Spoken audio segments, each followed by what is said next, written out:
What is up, guys? This is Alex from First Figures. Hey there everyone, this is Chuckles. What do we have here? Warp Star Kirby! Hey! Finally, Chocks. Finally. It's been a long time in coming. And, we started this back in 2016, around about October time. Mm-hmm. And it's gone through these different processes and different stages of production. And, finally, Chocks, here we are. That's right. We can now finally show Warp Star Kirby, and here it is. So we're finally doing a making of. Finally doing a making of documentary, of course. And, as I was going to say, Chocks, this is, of course, the documentaries that we go into a little bit more detail. Yep. On making of documentaries, and, of course, the star of the show, of course, is Warp Star Kirby. Mm-hmm. But for those that haven't seen these series, do you want to give a bit of information about that, Chocks? That's right, guys. So if you're new to the Kirby line, congratulations, welcome. Absolutely. This is the making of documentary of the Warp Star Kirby, and basically we have a club on Facebook, First for Figures Official Collectors Club. Every time we do a launch of a product, we create a post in there asking our lovely club members if you guys have any questions for us. Alex will go through some of those questions in this documentary of the making. Yeah. And then later on we'll go through some of the measurements and some of the shout outs, which we'll explain a little bit further on. So please sit back and enjoy, and if you have any comments, questions, please leave those in the comments below, or post them on our other social media like Facebook, Instagram and Twitter. So etc. We'll be around. Yep. Why don't we give it a bit of a spin as we're talking, Chocks? Alright. Boom! Alright, now he's spinning around on his Warp Star. Can we spin that way? I think it might look better, look cool going that way. Oh, hold on. Yes.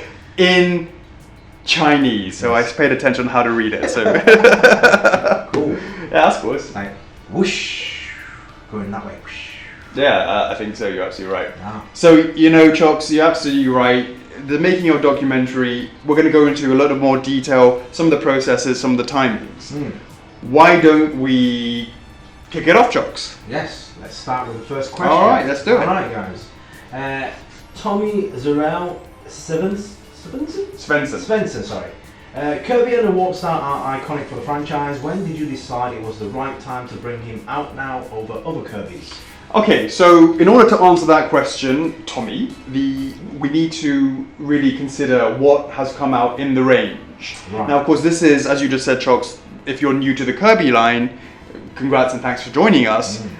Those that have been following us will know that this is actually the fourth in the Kirby series. Yep. Now let's recap that. The first one was, of course, Sword Kirby, followed by Meta Knight, followed by Fighter Kirby, and here we are with the fourth, of course, here we are with Warp Star Kirby itself. So when Tommy says, Kirby and his Warp Star are iconic for the franchise, when did you decide it was the right time to bring him out now of the other Kirbys? Well, you know what? That really was to deal with, the club. Now, you talked a little bit about the club just a little bit earlier on, but I just want to give a little bit more information about that. It's a Facebook collectors club, and we're in that all the time. And we always ask the opinions of the fans. What do they want to see? And we usually do that in the form of a poll or just general post, or we actually see activity when people are requesting it in the club, and these things, we take note of it. So we could see that people were saying that, you know what, we actually want to have a Kirby on its own, not as a power-up. So of course, Sword Kirby he has his power-up ability, and of course Fighter Kirby, he has that power-up ability, but they actually wanted one just of Kirby itself. Now, you could argue that just having Kirby on its own wasn't quite going to be enough, and they wanted to have something that was more iconic to the franchise itself, that goes throughout all the series, all the games, and that of course is his Warp Star. So we're calling it Warp Star Kirby, almost because it's almost like it's the Kirby to have. If you were going to have one Kirby in your collection, it would probably make sense for it to be the iconic Kirby on his Warp Star, than perhaps a Sword Kirby or a Fighter Kirby, where it's a little bit more specific about their actual powers. Now, or his actual power, I should say. So the Warp Star itself has definitely been those who who like Kirby, but not perhaps as interested in getting those powers, but want to have a Kirby for their collection. So it was actually something that people would often request, and it would be high up on those polls that we would run.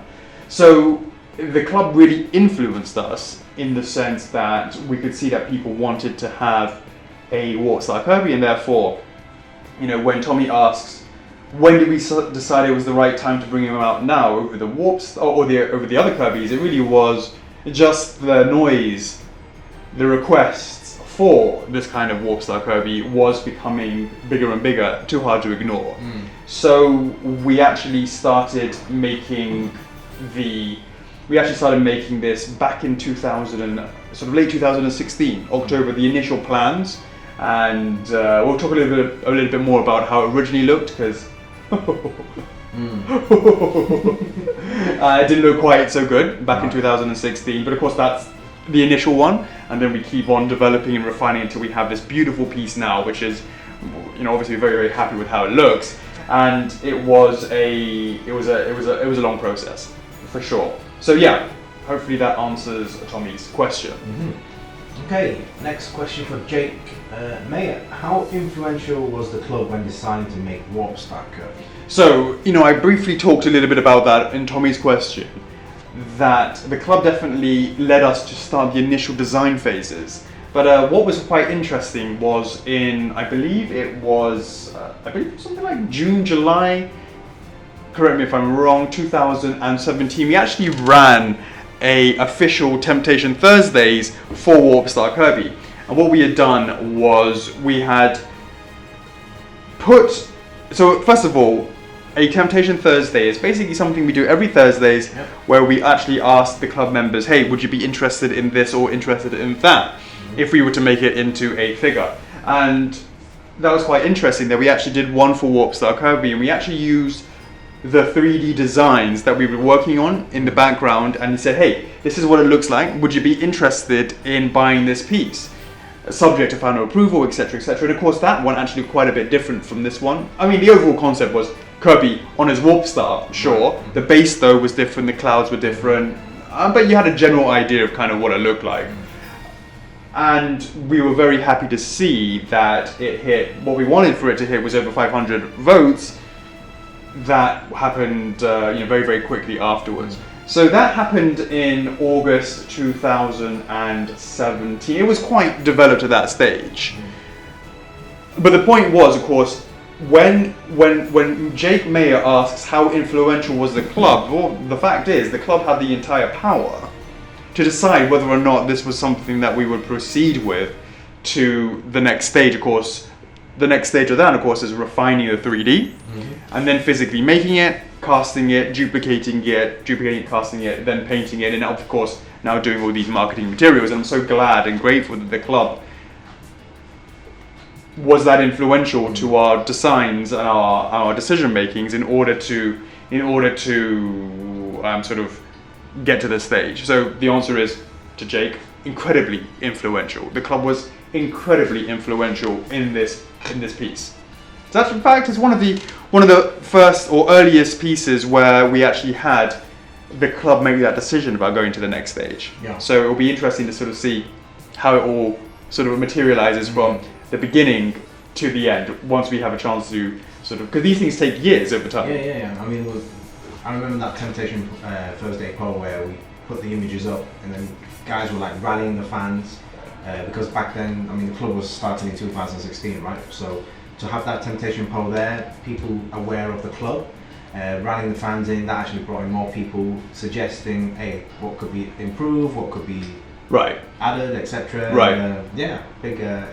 A lot of comments on that Temptation. That's absolutely right, and it was definitely something that we looked at very, very closely. Each and every one of those comments, because not only was it the idea of Warp Star Kirby itself, but also the comments based on the 3D itself and their comments before we made our own changes and then resubmitted to the licensor, which of course is Warp Star, and they then came back with their comments, etc, etc. So we'll get back and get a little bit more into that in some subsequent questions. But yeah, the club, I love it. They really, really help shape what we do Sometimes people would argue to the worst, sometimes, but most of the time it's for the better. Yeah. Hey, it would be foolish to ignore the community. Right, next question from Jessica Castick. When did you learn from making, designing the other Kirbys that you used when working on Warp Star? Right. Okay, well, you know, as I said earlier, Chocks, this is, of course, the third version of Kirby. The fourth on the line, but the third version of Kirby. And of course, Right. Meta Knight himself has a lot of similar characteristics, i.e. he's round, but there are certain things that all Kirbys share that really helped with the design of the peaks. Well, the first one is kind of obvious. He's a perfectly round shape. He's a perfect sphere. He's a ping ball. That in itself, of course, was easy to do first time round, which we did with Sword Kirby. You didn't need to have any experience in making any Kirbys to know he's a round ball, right? That's easy. So I didn't need to have had the experience of the other ones to know that Warp Star Kirby also is a round ball. But some of the things that are really, really the same as the other Kirbys is the eyes. So I want to talk a little bit about the eyes. If you look at the design of his eyes here, I'm just going to sort of pause this right here. So if you look at the designs of the eyes, you have this kind of almost like it's an oval shape, and then in there as well you see the white ovals, and then underneath it, can you see it's got a sort of half oval that's got a sort of sort of a downwards thing over here. It's the blue area over here. So we have this part over here and this part on the top over here, right? So if you look at the oval shape, first of all, the oval shape here is a long stretched out oval. That's the first one. That's the same as the other pieces. However, there is a slight difference, Sharks, and that is if you look at the Warp Star Kirby, he's got a happy expression. Now, if you compare it to Fighter Kirby and you compare it to sort of Sword Kirby, both of those had this kind of, I would call it the angry face of Kirby, where he has these sort of lines that come down like this, and we'll call it his eyebrows, to give him that kind of scowling expression as he's doing his moves. So Warp Star Kirby here doesn't have that. It wasn't too difficult to sort of follow the logical concept where if we remove the angry faces of the Fighter Kirby and the Sword Kirby, that if you remove it, you then create the continuous shape of the oval. That was pretty straightforward, pretty, how should I say, logical. So we didn't have too much difficulty with that. The same thing with the whites of the eyes over here, because of course, if you look over here, this part here would have been cut off if he was doing an angry face. Right. And that part over there would be cut off. So that part over here would be cut off. It wasn't too difficult to continue the extension. We would follow the same sort of shape, it's a logical shape, and follow it on the way up there. Pretty straightforward, no difficulties, you know, pretty straightforward. So therefore, our knowledge and experience, because we got that wrong quite often, well not quite, we certainly got it wrong with Sword Kirby back in the day. So when the licensor came back and was like, hey, you change this, change that, we knew what to do when it came to Warp Star's eyes. We knew, that's for sure. We knew what to do there. The second thing was pretty uniquely, not uniquely, common throughout all Kirbys is the cheeks. The round cheeks, that's definitely something that has been, that's definitely the same as well. So that's definitely something that we haven't really, we could take from the previous ones. You could take those from the Sword Kirbys and from the Fighter Kirbys and apply that through that. So those are sort of really details, but I wanted to sort of talk a little bit about the colouring scheme. If we talk a little bit about the colours, of course, we needed to make sure that the colour of Kirby here is exactly the same colour as the others, because when people have them in their collection shots, they need to all be the same, right? The other thing is the pose. I would say that the pose themselves also was something that we had learnt with regards to his arms. We'll talk a little bit about more of that. I think we have some more questions about that. But what I would say is the pose itself. In the pose itself, he has this arm, and he kind of has it. It's his left arm here. It's to get expression and movement in, quite frankly, difficult ways. With basically these little. Kirby's got very unique arms that he's so soft and malleable in his design that he can stretch and change and all that sort of stuff, that we really had to sort of apply that logical concept into the way that his arm is here. And if you see the way that it kind of starts here and then it kind of bends inwards, it gives him this sense of movement. And we'll talk about that a little bit more, because that had to evolve for quite a lot of times, because we didn't get that right for quite a few times. But in terms of the sort of learning from the eyes and the mouth and the cheeks, all that sort of stuff has definitely been what we learned from the previous ones, to answer Jessica's question, and also definitely the colouring. Without a shadow of a doubt, all of that sort of stuff made a lot of sense and made, totally understood how to do that for this one. So that, in that aspect, it was really, really easy from what we learned. All right? Right. All right. Right, shall we talk a little bit more about the pose? Are we...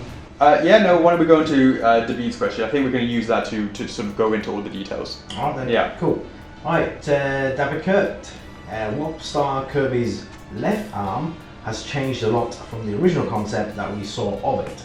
Can you talk about the evolution of his left arm? Right, yeah, okay, so that's right. So, definitely, let's give a bit of a swing as well as we're talking about it. So, as we were discussing just earlier with Jessica, the left arm itself, it's a couple of things. First of all, it was really challenging. Because I said he was malleable and he's kind of soft and you can move him around, he deforms a lot. But when you deform him, you've got to do it in a way that's logical. So let's talk about how do we apply logic to something like this. And of course we had a lot of help with the licensor coming and explaining it to us how they would do it as well. But of course, if we talk about the logic, it's this. First of all, Chocks, what can you tell me about the thickness of his right arm? Thickness? Mm-hmm. It was like more wider near towards the body. Right, and it kind of It kind of curves outwards, as though it's like if you were gliding or whatever, your arms would be like, your palms would be wide open. Right. So right now, to me, it looks like his arms stretched out, with palms totally wide open. Right. Yeah. Okay, exactly right. But the other thing is, Charles, what can you see the separation between his body and his arm clearly on his right arm? No, there's no separation.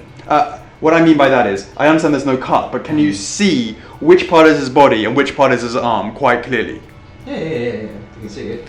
Exactly right. So if you look, for example, if we hold it here, here's a good example. This clearly is his body, and this clearly is his arm. You can see that if you cut out this arm, it would be a perfect ball, correct? Mm-hmm. And then this part, boom, it just comes out straight away. Comes straight out like that, right? This part itself really is clearly the arm. And hopefully nobody gives any of that. Now, the point is, first of all, because you can clearly see which part is the body and which part is the arm, you can tell me the thickness of the arm itself. Agreed? Mm-hmm. So we agree that the thickness of the arm is right there. Now if you apply that logic and you now consider his left arm, you have to start from here. The thickness of his arm is here. It's the same thickness at the point where it starts coming out the body. Right.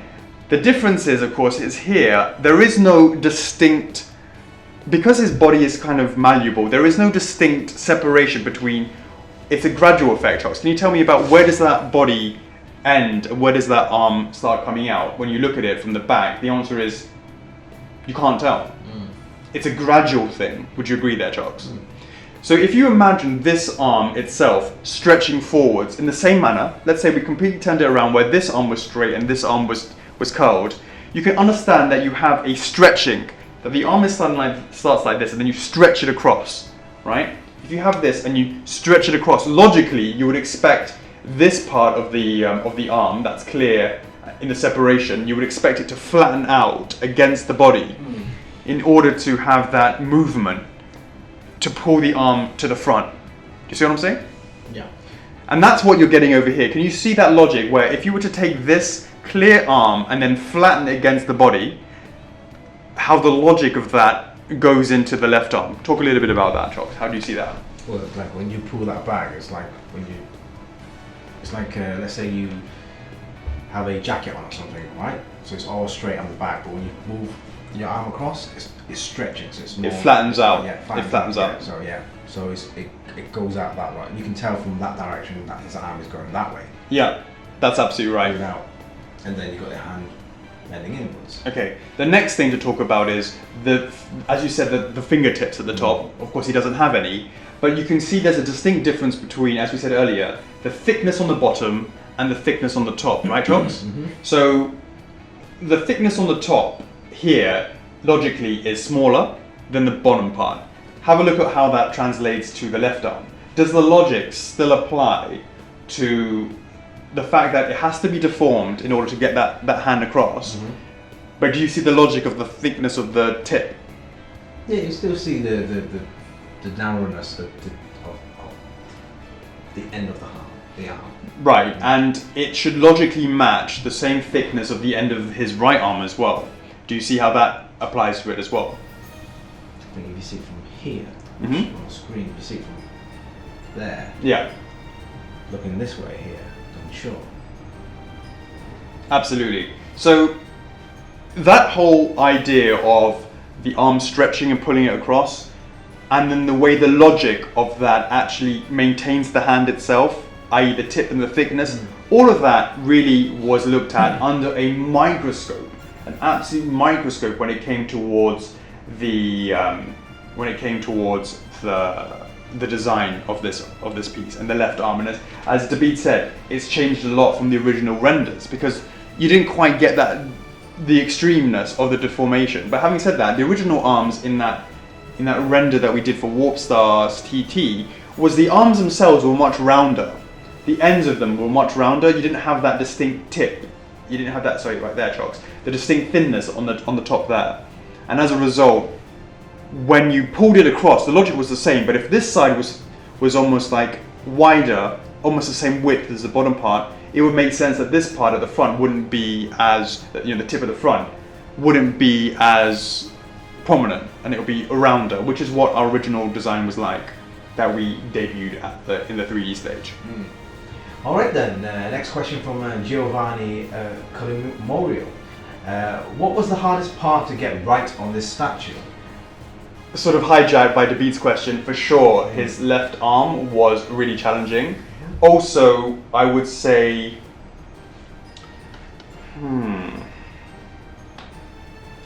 this was pretty straightforward. There was a lot of feedback from the licensor to come back with those changes. So it's really quite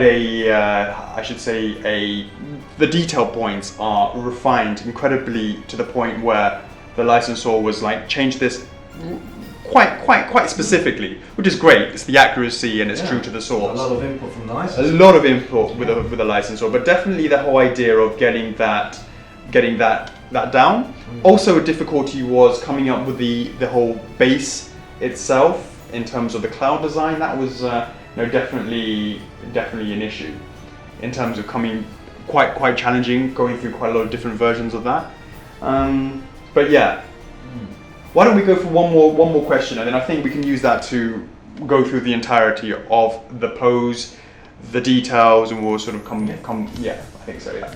All right then. Question from Cody Weaver. What were some of the design inspirations or guidelines you went through when designing the base, and what did you want to accomplish? All right. Okay. So, first of all, Chox, I'm going to use this. We're going to talk about the base. Cody's asking about that. We'll discuss that as we go through the entirety. Okay. Why don't we start looking at some of these details, Chox? I'll leave that. I'll go over to you first, Chox. Okay. So details first. Yeah. All right. Well, I mean, yeah. Let's just talk about Kirby going into the Warp Star itself. Some of the things that people should be first paying of all, I just attention. want to explain that, guys. I mean, you've seen the pose now. You know what's going on here. You can see Kirby riding on the Warp Star, kind of lunging forward. All right. You get a better angle here. Lunging forward into the clouds. These are clouds at the bottom. And, yeah. So that's the picture you can see right here, right now. That's what Kirby's doing. And if it's the details on the cloud, then you can see tons and tons of mini stars in the clouds. Have you counted how many stars there are? A lot. A lot. Yeah. Yeah. And then yeah, so you can see the kind of the slipstream, I believe, right? A slipstream coming out underneath the star as the Warp Star is going down towards the clouds. Yeah. Yeah, and the way it bends, curves out, and before I go into that detail, there's actually much more detail with the slipstream. Yeah. Yeah. Agreed. So if we just go back to the Warp Star itself, can you tell me a little bit about those eyes and the blue part of the eyes? Yeah, there's so just as always with all the other Kirbys we have, it has a gradient from a darker blue to a lighter blue as it goes down. Yeah. And that was definitely something that is really specific about that, and that's for sure. The Warp Star itself, Chocks, it's like it just came out of the game. The thickness, when we first designed it, it was kind of like Yeah, you get a better idea of too the thickness thin. here. Yeah. Yeah, it's definitely got some nice plumpness and Yeah, thickness it's to like it. very, very comfortable to ride on. It's like very cushioning. Absolutely. When Yeah. you're going to go traveling for quite a long time, you need a little bit of comfort. Yeah. So, definitely when we first designed it, it was far too thin, and you had to like give it a bit of pump. Yeah. Pump it up, right? And we gave it this kind of frosted effect, Chocks. Can you see that? Mm-hmm. And it really matches that beautiful yellow that you see of the Warp Stars in the game itself. And that's definitely something that we wanted to make sure we captured in the paint time, at the paint time. And as I said earlier, of course, all the paint scheme itself is all exactly the same as the others in terms of making sure it's consistent, that the Kirbys are the power-up ones, and of course the Warp Star ones, Yeah, guys. they all match. I mean, it's not just one single yellow. I don't know if you can catch it off the camera, but yeah. So, for example, these curves between each star shape, that has like a slight shading. It's not offensive, but you can see a slight shading between the grooves. Offensive. Yeah. Because it's supposed to be a quite very cute picture here. Right. It's subtle. It's subtle. It's very subtle, yeah. So it's not like sticking out, but you can actually see there are some slight shadings there. Yeah, absolutely. Cool. And Nice shadows. Yeah. And Shadow Kirby? What? No. So Kirby here, right? So yeah, let's talk about let's start from the top anyway. Let's talk about a bit of the scope. The scope itself, as you can feel, these eyes have been sculpted onto the face. Same with the cheeks. It's a nice little pink that stands out. It's a different shade of pink. Yeah. Yeah. And then with the mouth this time, is you can actually feel it. There's actually a cut inside. That's Kirby. It's 3D. Yeah, you can see a cut, and then there's another scope with a tongue. So it goes in, and then you can actually feel it sticking out. Not literally out, but you can feel. It's got some depth to it. So, Yeah. So and that's actually different to the other ones. If you look at the Yeah. Warp Star, if you look at the Fighter Kirby, I think it's just a small mouth. Yeah, off the top of my head, but definitely this is like happy smile face, and that's why you don't have that scowling face looking at it. So it's creating an expression of happiness from quite, how shall I say it, simplistic areas and things to do, choices with which to do it. It's not very obvious or very easy to do it. Create that sort of happiness from that, but I think definitely having those eyes without those eyebrows makes a huge difference. I mean, we've already And the mouth itself. and we've already touched on the arms, but for the feet, because Kirby right now is riding on the Warp Star, going at, I don't know, whatever speed he's at, right? So he's going downwards towards the cloud. So his feet are like curved. A warp speed. Yeah, warp speed, right? So the feet are curved and actually like gripped onto the Warp Star itself, the star shape. So the star shape is like kind of like bubbly, right? A bubbly shape, puffed up shape, and then the feet are like on top of it, like on the curve bit, so you can actually so it's rather than flat, he's exactly right. safe, So look, slant, this is Kirby, and he's standing straight. Mm. He's looking directly into the camera, right? Now, if you turn him to the side, and he was standing straight, you would expect the angle of his feet to be completely horizontal with his face, right? As you can imagine, if someone's looking at you directly, his feet will be perfectly straight. If he's standing on a solid, horizontal plane, it will be the round ball with the two legs, and as I said, the round ball with the eyes looking straight.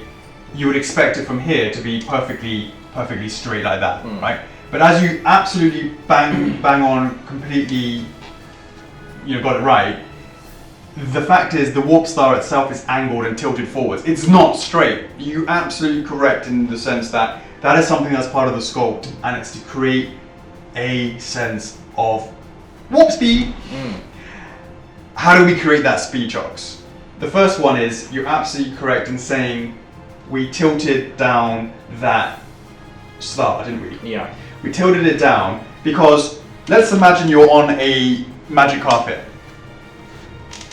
Or no, let's not even say that. Let's say you're in a helicopter. That's probably, let's talk about, because I don't know how many helicopters you've been in versus magic carpets, but I bet you it's probably more likely that you've been in a helicopter than you have been on a magic carpet. Have you been on a helicopter? I believe.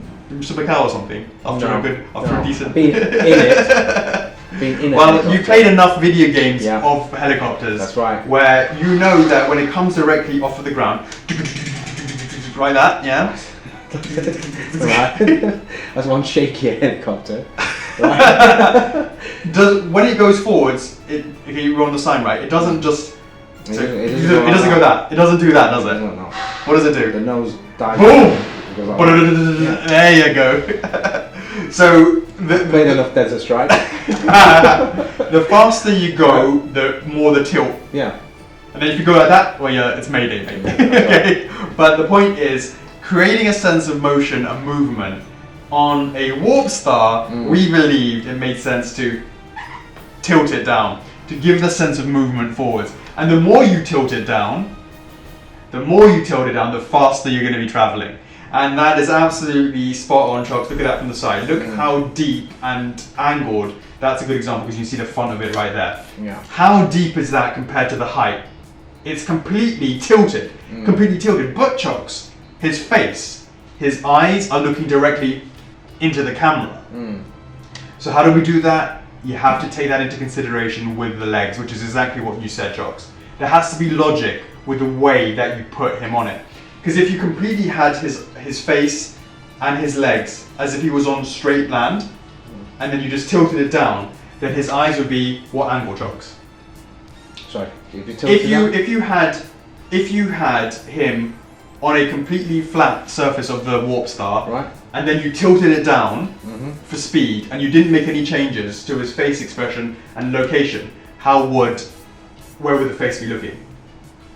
You're facing down, right? Exactly right. So look at that. Look at the angle of those eyes. It's horizontal right there. Because if you look at it from the front on, he's looking into the camera. If you look at it from the side, he's looking straight, right? It's not just that; it's the placement of the feet as well. Because the placement of his left feet is forward, and the right foot is backwards. Yeah, we'll come to that bit. All right. We're talking about the eyes right now, right? So right now you can see it's looking straight and horizontal.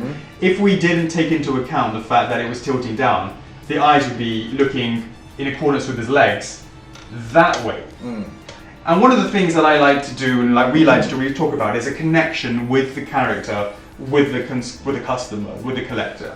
With a person who is looking at the piece, you really want to be able to maintain eye contact. And I try to avoid, unless it makes sense, to downward looking as much as possible. Downward looking, I mean a little bit, but is okay. A little bit is okay, don't get me wrong. But definitely not to the point where if we were to follow the logic of this piece here, it would be, the eye itself would be looking down like that, and it's too steep an angle would be looking like that. In order to see the character, you'd have to kind of go really, really low to see it. I'm not a huge fan of that. Not a huge fan of that. So, taking that into account, you were absolutely correct in saying that the eye lines are at the same height, and we've taken that into account with the tilting of the feet. And then Chokes, you were just saying the location of the feet themselves. Yeah. So if you were surfing, it's kind of like pretty much that kind of stance. Yeah. So it goes 1 foot more in front than the other. You're absolutely right. Imagine you're doing a martial art pose. Usually you have one leg in front of the other. It's a sense of... So if you were to push someone from the front, they would easily fall back if their feet were together like that. But if you have 1 foot forward, 1 foot back... Stability. Of course, if you push it from the side, that's a different conversation. Well, you move. Well, anyways, the point is you're going forwards, and therefore you've got to make sure that you have the ability to balance in a forward motion and not about sideward motion. And to No, center speed, right? Exactly. Right. So center speed. There's also that thing on the back. Yeah. Yeah. Slipstream. Slipstream. The way it's. And that's, again, all of these things are to create a sense of motion and movement and going forward. Yeah. How do you create motion and movement on a statue that's static? It's usually, it's a difficult thing, but usually you can do things with hair. Love it. Hair, in the breeze, motion. None of that for Kirby. No. Okay, fine, no problem. Yeah, use the cloth sculpt. No problem. Yeah, make the folds of the cloth of the sculpt, the folds of the clothing. Yeah, you turn it, you make it move, you lift up the jacket. You ain't got that for Kirby either. All those tricks that you use for different style statues, you don't have that with Kirby. Kirby's so simplistic in his design, yet so logical in the way that he's designed. It really is something that we had to look at different aspects to give it that sense of motion. So, first of all, the tilt, the pose, looking at the pose. The second one is the added effect of the slipstream, this kind of rainbow slipstream effect. So all of that really helps to give a sense of that forward motion. Chuck, so want to talk a little bit more about that actual bit itself? Yeah, the slipstream itself is not just one. I mean, right now I'm just looking at this on the camera. It looks like it's just one whole piece, but it's really hard to see because usually it's much easier to see from the top. There's actually grooves. Actually, here you can actually see the tones. Let's see, these two lines here are darker, so there's actually two grooves that goes around it. So so it's like three. So we painted the inside part between the separation of the each three pieces. Yeah. And then the colouring on that is more geared towards yellow around underneath it because it's kind of reflecting from the actual warp star, the star itself. So that's more of a brighter yellow. So the layers inside the top is more yellow. And then it gradually goes into kind of a greenish, ending up with a turquoise colour right at the edges, and but at the same time is giving off this kind of very subtle. What's the word I'm looking for? Not too flashy kind of paint. It's not overpowering. Yeah. It's focusing. First of all, you don't see it from the front, but you know it's there. Maybe if you look at, of course, you can see it from above, and definitely you need to see it from different angles to appreciate this part. And that's what I quite like about making some of these statues, where you have like almost Easter eggs. Like people, if you look at it from the front, might not actually realize if it's from the front, right at the edge, you can see the tip of the slipstream. Right, and the licensed sword came back with a lot of comments on this actual bit here. Warp Star came back with a lot of comments about the way that this moves, and it's more about the motion of the bend, the bump here, and the long bit here. That was definitely something that they were very specific about. We had kind of done a little bit more sort of rounded, and they were like, no, it needs to be a little bit more flowing like that. Okay. It's flowing because to me it looks like it's kind of like trying to slightly turning. So when you turn, the slipstream effect. Absolutely. So instead of just you're instead absolutely of right. three straight lines, I mean there's three lines there. It has curves to it as you go around. It's like right. Right. Bending around the corner. Yep, so that's again all part of the sense of motion. Now let's talk a little bit more about base chocks. Yes, so but before we go into that, I just want to talk about how this actually is semi-transparent. Yeah. And it's got a semi-transparentness to it that gives it a very beautiful kind of semi-opaque, semi-translucent, and it's got this gloss to it. This model is very, very matte. Kirby himself is matte, the Warp Star itself is matte, the base is matte. This has a beautiful gloss and sheen to it that really separates it. Because you could almost say, hey, if you made it matte, the same matteness of the Warp Star itself, you kind of go, no, that's part of the Warp Star itself. But it's not part of the Warp Star, it's the motion. And therefore we wanted to separate them. And that's why you have this gloss effect to it. And yeah, the translucent gloss effect to it. Alright. Talking about motion going into the base shocks, let's talk a little bit about these clouds. And the beautiful cartoony clouds, but if we're going to keep the theme about the gloss, the motion. Yep. Tell me about the front tip of the star. Right. And what it's doing to the clouds. Well, first of all, I think the easiest way to look at this from the back. So let's say clouds, they're normally kind of just there, right? Still, just hovering, right? Moving very, very slowly. But if an object is trying to, like, looking at this angle here, Kirby on the Warp Star is going downwards, and it's trying to like pierce through the clouds.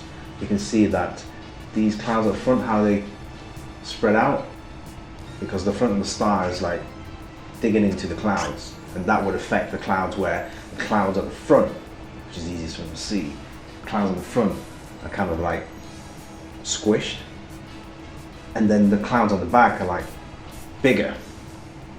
So yeah, so that's right. motion, So if you say, you're absolutely right. It's almost like a doorstop wedge. Don't use this as a doorstop wedge, guys. So you can see it's thicker at the back to a thinner point over here, which if I turn it from the 3/4, you can sort of see from my fingers. This area here is significantly thinner here compared to the thickness on the back, which is at its thickest is right here. I mean, that's ginormous in comparison to right down the middle. And as you said, you're absolutely right there, Chocks. You can see it on the screen. It's really piercing and parting the clouds itself. The clouds get pushed back. Yeah. Pushed back and split in the middle. Yeah. That's for sure. And the clouds themselves, it's not just white, is it, Chocks? Nope. There's blues, there's some shadings between the little bumps, they're all sculpted, so you see the kind of like the bumpy effect of the clouds. Very bubbly, and very cartoony as well. Yeah, very cartoony. Yeah, actually, what we had done before was, there is a, how shall I say it? There is a tendency, especially with the advent of 3D modeling, that you create, because the way 3D modeling is done, Chocks, is you usually create things in a T-pose. And what that means is what's done on the left is done on the right, completely mirrored. And it's a fantastic tool. But once you've finalized it, it also means that it can also look a little bit unnatural. Especially if you do humans. A good example is doing humans. No face is perfectly symmetrical. Nobody's body and muscles and all that sort of stuff is perfectly symmetrical. Now you can break that up quite easily when you make a pose, and you can get away with that. However, for example, let's say you take someone's abs. There's a tendency to be to create these unnatural abs where they're perfect squares in terms of their mirrored squares. You know, the sort of rectangles of the abs, abdominal muscles, and humans aren't like that. You need to have a little bit of asymmetry to it. And the same thing is with the clouds. The clouds themselves starts off to be perfectly mirrored, but then we didn't leave it there. We made sure that there was some asymmetry to it. So if you go and look from the front, Chocks, they're not exactly the same, are they, Chocks? No. You can see that there are some differences that have there are some subtle differences, like you can see this part is slightly different to there are definitely some parts that are the same, because we really wanted to give the sense of the parting. So these parts are the same, which would make sense because you're cutting through it with a knife, right? But this sort of size of the clouds and the clouds on there, they're quite different. Not to the point where they're completely different. We want to have some balance to it. It's just some subtle changes, just to give a sense of asymmetry, because you don't want it to be perfectly symmetrical. No clouds are perfectly symmetrical either. Yeah. So that's definitely something that we considered. Definitely something that we considered when you go to the back. Yeah, if you look down the back and you go, it's much easier from the back, because like you can see on the back here, this is the middle bit. those two shapes here on this side are different to this side. But overall, if you look at it from a distance, it looks balanced. You didn't want to have one side that's completely longer than and bigger than the other side. It's balanced, and that's of course something that we wanted to make sure that we maintained and could get that kind of right balance, but still have the subtleties of the symmetry, which you really need to break up the mirroring effect otherwise. So yeah, going into the stars themselves, you correctly pointed out there were quite a few of them. Go on, Chuck, do the honors. Yeah, there are sculpted stars. So okay, let's say 1, 2, 3. We are making sure that what I'm counting today will be exactly the same. once it's done. 1, 2, 3, 4, 5, 6, 7, 8, 9, 10, 11, 12, 13, 14. Of course, always subject to change. 14, 15 with the Warp Star. There you go. I'm not going to make you count the ones. I'm not going to count the ones at the ones. Yeah.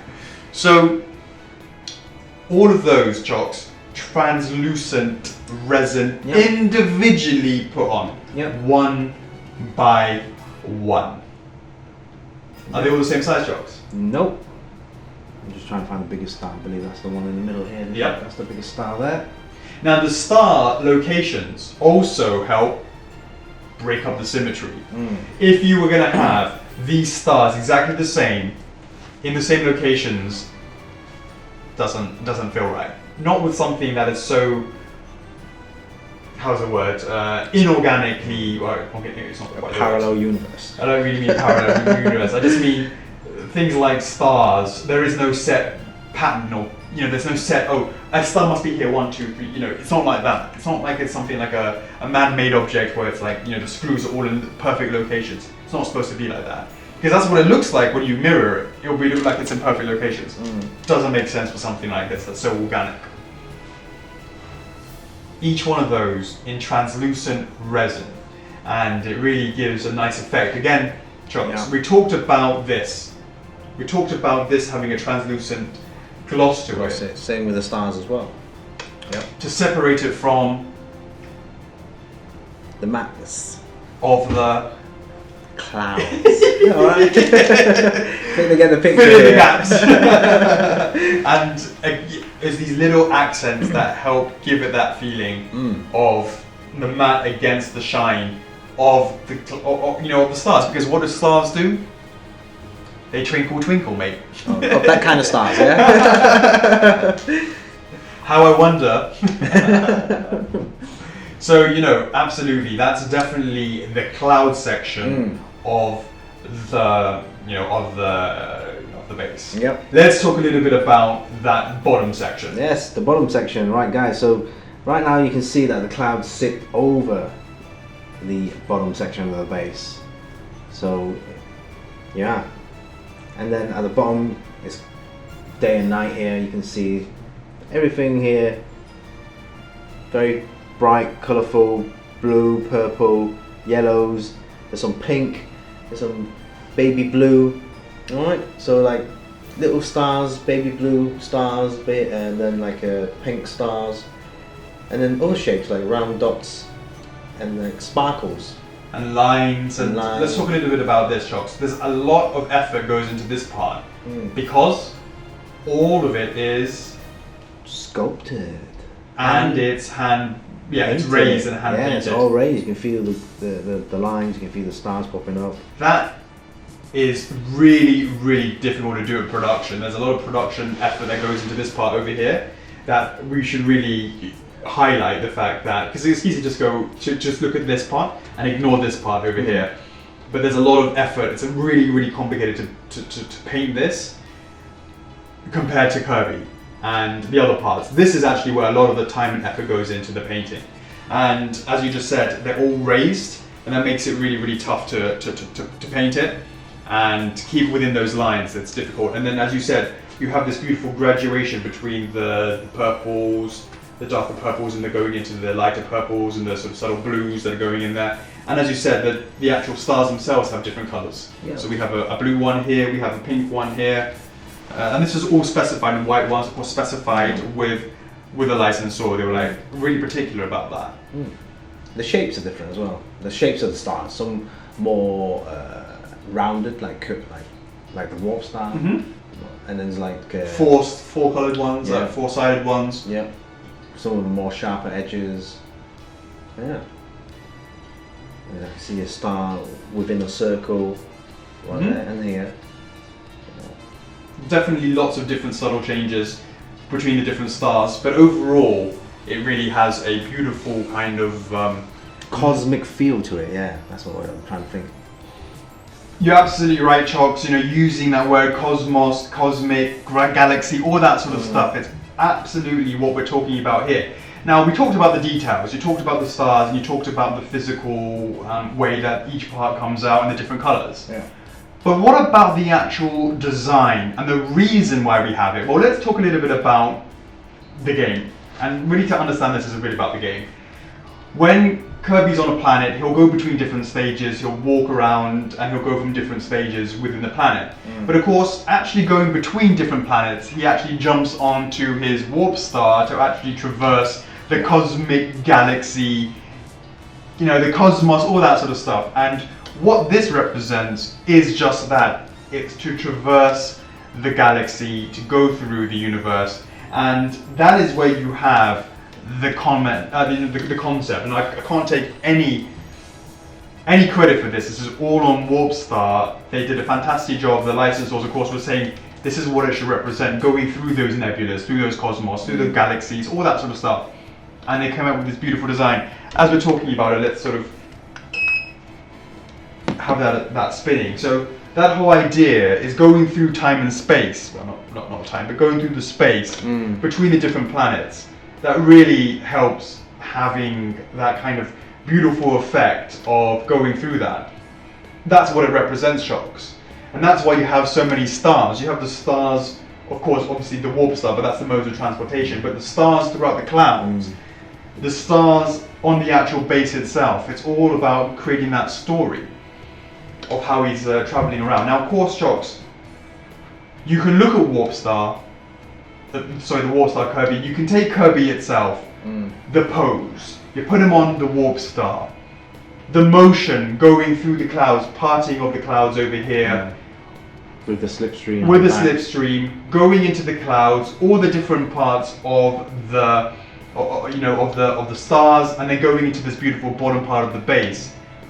One by one, it kind of layers up to create a concept. You start with, if it's only Kirby on its own, it doesn't get that feeling. If it's just a Warp Star on its own, it doesn't get that feeling. But put them together, 1, 2, 3, 4, 5. That, my friend, is a concept that really works, and it really helps give it all. The motion of the piece, the accuracy, where he's going, all of that sort of stuff has really been considered. And hopefully you guys, thanks so much for getting to this stage in the documentary, but hopefully you can understand now a little bit of what goes through our minds when we're creating something like this. It's not simply, all right, yeah, here's a pink ball, and he's on a star and done. It's not like that at all. There's a lot of things to consider in terms of the sculpt, the paint, the effects, to give that overall package. So yeah, Chocks, I'm really happy with how that came out, Chocks. Yeah, definitely tell. Looks complete as a whole. You can envision that Kirby's traveling somewhere else. Absolutely, absolutely, and the pose as well to give it that sense of motion. All right, Chocks, I think it's time to give some measurements. Before we do that, of course, we're going to do the can comparison. This one's pretty straightforward. He's actually quite chunky. I'm sure you'll get into it. Yeah. But he's in terms of height, he's not particularly tall. He is just about just under 3 cans. Just under 3 cans. Now these are 330 ml cans, right? Which is different to American sizes. Usually that's about 355. Yeah. But yeah, you can get an idea. So let's say you think this Warp Star Kirby is going to be a great piece for your collection. You have an idea of the kind of height that you will need to let that out. And in terms of actual sizes, you'll give us that. Yeah, and if you guys have collected the previous Kirbys or the Meta Knight before, they look really well together in this size. They look awesome together. Yeah, because it'd be nice to have a giant Kirby, but probably not at this stage. Right, my turn. Don't tempt me. Well, how big do you want Kirby to be? Well, let us know in the comments. Would you like a giant one? giant, massive one. All right, measurements time. So this is where I do the height, width, and depth, and the weight.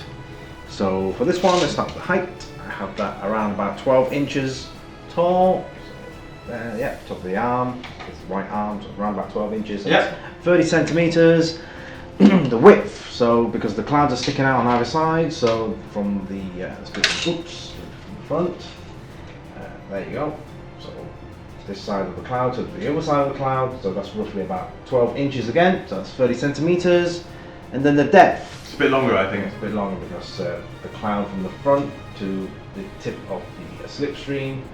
So I have that around about 15 inches. So that's 38 centimeters. And for the weight, this was a heavy one. I've done the weight earlier on, so that's 7.55 kg. Jesus! What? Oh yeah! They say clouds are light. No. I blame it on the Warp Star. The stars are heavy. There's a heavy star, yeah? Bloody hell. That's a lot of material that goes in that. Kirby. Yeah, what is that? I don't remember where Kirby. That'd be quite funny. Indeed. That's awesome. Alright. Alright, time for some shout outs. Boom! Alright guys, shout outs. Basically, the post I was mentioned earlier where you find the questions in the club. In there, I'll randomly ask you guys to leave a message, and the first 10 guys that left a message will get a shout out from Alex. So, over to you. Without much ado, Jessica Cassidy, what's going on? Tommy's the real Spencer, how's it going? Brandon Evans, what's up mate? Cody Weaver, how's it going? John Doolittle, what's up mate? Ian Tavis Casimir, how's it going? Shout out to Yvonne Horrocks, and we've got Matthew Sherwin in the house. Alessio Pucci, what's going on mate? And last but not least, Derek Baker. Honestly, if you go through all the documentaries, right, and you count out how many Derek Bakers have you given this shout outs to, how many times Jerry Baker's got a shout out to, I think that's got to be, it's got to be up there. I'm gonna switch it up. I'm gonna randomly do it at a different time of his time zone. Absolutely. Yeah. I love it. All right. So, Chocks, this is the regular version of Warp Star Kirby. Right. For those that don't know, that's maybe just joining us for the first time, we typically, not always, but typically offer a exclusive version that has something, whatever it may be. Exclusive to our website, firstfigures.com. Yeah, that's absolutely right. So, this is the regular version. Just want to quickly go through what it comes with, Chocks, and then we'll talk about the exclusive version. Oh, the regular version, it comes just like this, but it doesn't come like this, but in your package, I believe it should be Kirby as one item, so you can take them off. And right now, it's just one base. So we need to just double check that when it comes to packaging, make sure it can get past those pesky couriers throwing it around. Excuse me. Then, of course, if we can confirm that, the only thing I would see perhaps would if we needed to do something about that, would have to check that. Yeah, so potentially 2 to 3 items. Right. That's how I can see it from here. So very, very easy and simple to set. Yeah, most certainly. So when it comes to the regular, what you see is what you get. Yeah. Looks cool. All right, Chocks. Well, I think it's time to show the exclusive. No prizes though, for those that guessed it, because as we've been spinning it around, Chocks, there is a black hole, the black holes in the galaxy. That's right. So do you want to read a bit what that is, Chocks? This is not a black hole, disclaimer. This, right there you can see a nice big black button. And next to that is a little slot. It's a USB slot, and above that will be a little another circular indicator, which is of course a LED indicator. Absolutely. Right. Absolutely. But what happens if you push the button, Chocks? The exclusive comes with this. In 3, 2, 1. Boom! There you go, guys. Check it out. Oh, I love it. I love it. Twinkle, twinkle. Alright, guys, we're in a really bright room, but it's still actually quite strong. So if you sort of, if I give it a bit of a... What is it? There you go. Yeah. Yep. Oh yeah, you can really see it on camera. So off. So right now, just focus on the Warp Star guys and focus on these mini stars. Okay, 3, 2, 1, on. There you go. Keep an eye on these mini stars as well. Hold on. Yeah. I'll give a quick spin. Look at that, Chocks. Beautiful. All 14 of them. 15 including the Warp Star. We'll sort that one out. This one isn't lying. Really? Yeah. Oh, is it? No, it's lying. No, it's just. Oh yeah. Oh. LEDs is too far in, possibly. Sorry. It's there. Definitely turns on. Yeah. All 14 stars, 15 including the Warp Star. Boom.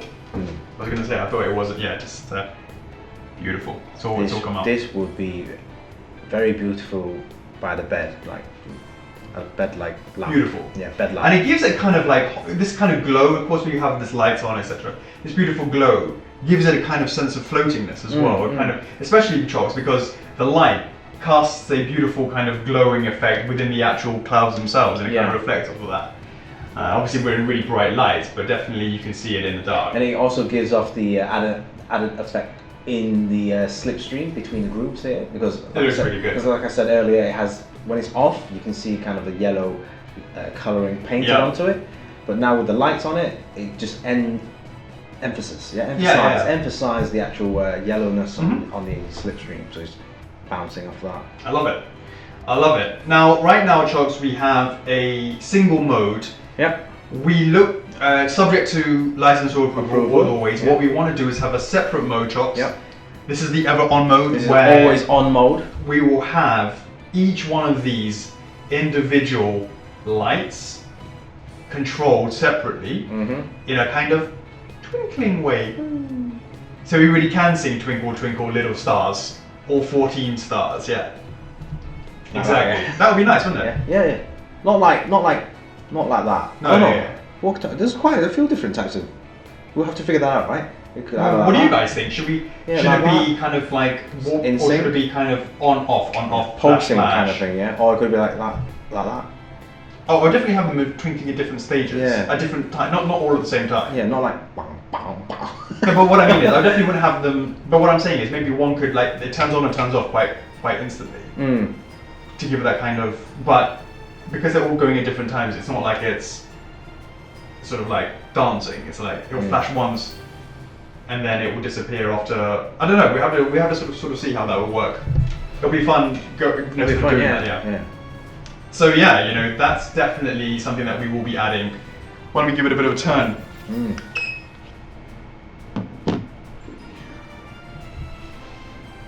I believe this here says jazz still means faster. Faster, yes. So the faster it goes. I guess that's the fastest it goes. It's noisy as well. It's quite noisy. Oh, that's well done. So definitely, this is something that we have been enjoying making for the exclusive version, and I think it really complements it quite a lot. Sometimes people say, oh, you just throw in lights and it doesn't make sense. It makes tons of sense for this one. Beautiful application of the lights in the Warp Star itself, inside the Kirby. I love it. I mean, in this package, I think it looks really, really good. All right. I think that makes sense, Chocks. Yes, it does. Do you want to give me the measurements? Spoiler alert, it's exactly the same. I'm not going to bother with a can test because it's exactly the same. It's exactly the same.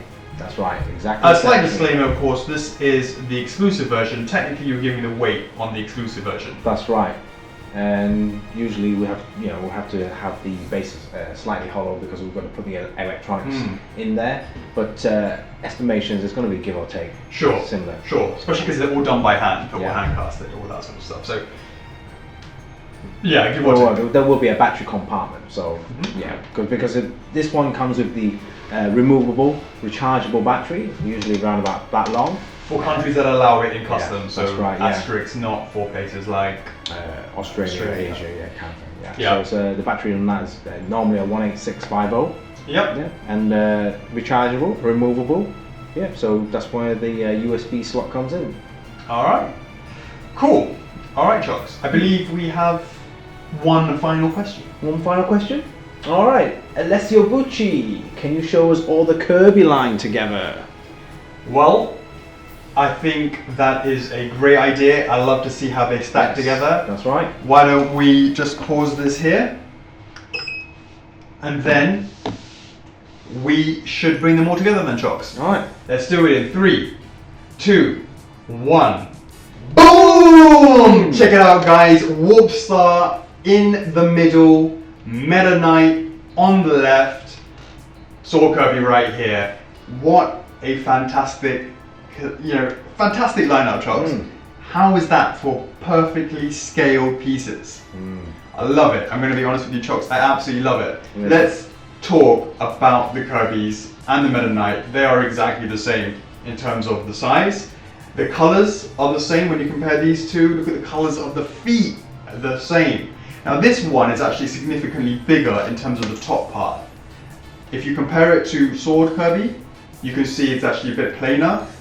This part is not as chunky, but this part of underneath is exactly the same as this part under here, which is very similar to the size over here for Meta Knight. But the cloud effect really is quite significantly bigger than that of Sword Kirby, and that's why you have that weight to this piece.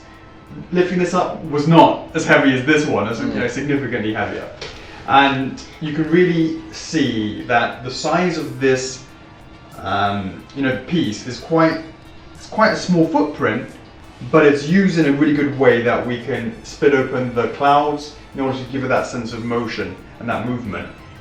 Altogether though, definitely Warp Star Kirby, they all match up with the others in the line, so you can have a better idea. Now, unfortunately we don't have Fighter Kirby in the office right now, but Ting, our awesome video editor, is going to overlay, we have a picture of that, of them side by side so you can have a better idea. Ting, do your thing now. Just got to find exactly when to do that, and hopefully you can now see all four of them lined up. That is the First of Figures Kirby collection, and I think it looks amazing, Chocks. When you first started off, of course, with the OG, that of course was Sword Kirby here, then going into Meta Knight, then going into Fighter Kirby, now having Warp Star. They look really great, and that's what I was talking a little bit about before, Chocks. You have Sword Kirby, his mouth is a single line like this. You have Fighter Kirby where his mouth is more of an O, and this one is he's smiley, he's happy. How do you create that? You've got to have and take that. You have to really sort of look into their expression with their eyes and deal with what you're given with. Yeah. So yeah, that really is what it's up. That's what's up in terms of the range. And one of the things that we were thinking of doing, Chocks, and it's not for now, but definitely something for the future, is there's been a lot of people requesting, and we talked a little bit about, Chocks, how we want people to, if they want to have something, they should, vocally let us know in the club on fun days, and we always like to listen. One of the things that was coming up was the idea of some variants. Now we don't have any variants for now, but it's definitely something that's on our list of things to consider. And that, of course, would be, no guarantees and a subject license to approval. But I would love to see a triple threat pack of Warp Star Kirby, but I'll change the expression. The Warp Star Kirby, Sword Kirby, and Fighter Kirby in a Shadow Kirby sort of variant. Maybe something for the future. Is that something that you would be interested in? Is that something that you would like to see? Let us know in the comments. What would you like to, would you like to see that as well? That's definitely something that we're considering for the future. Would be cool. Yeah.